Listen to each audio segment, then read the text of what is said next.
Welcome, Paul Theron. Thank My you very much. best and favourite part of the day. Really? So, breaking news actually out just a short while ago on Reuters. Egypt's state of emergency has officially ended, according to the military. That news out just a short while ago. So Egypt's not in a state of emergency anymore. Get this, apart from certain cases of thuggery. Ah, yes. No, and it's no longer the thuggery. Yes, no, thugs still have to be careful. But the military didn't really describe what that meant. But I assume any types of violence. The Egyptian military are masters of postmodernism. Apparently, they threw a cabinet, a piece of wooden furniture off the building where the cabinet meetings are held, and then they put a blockade outside the transport ministry, and then they released the people who were celebrating the end of the revolution. So they got locked up for that, but now they've been released. So, as I say, the Egyptians lead the field when it comes to symbolic gestures of this nature. Well, it's interesting. I mean, the reason that the state of emergency is quite important, given the fact that under Hosni Mubarak, the former president, state of emergency was actually in place until the revolution actually occurred, which is quite significant that we're seeing this change now. Well, as you know, any country that has a permanent state of emergency, you need to wonder.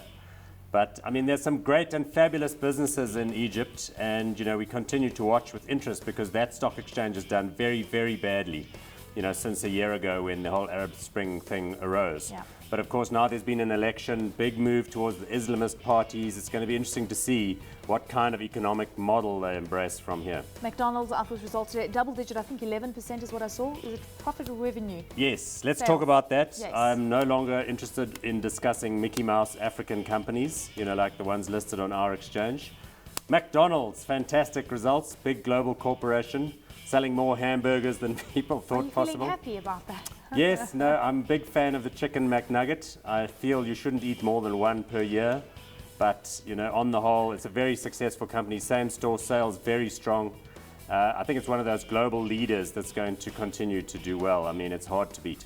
Johnson & Johnson, also one of those companies doing quite well because it's in emerging markets. Yeah, so, I mean, Johnson & Johnson is like the BHP Billiton of the healthcare sector. It's the big global titan. It's got consumer products like shampoos. It's got medical devices like stents and pacemakers and that kind of thing. And then, of course, it's also got a portfolio of prescription drugs.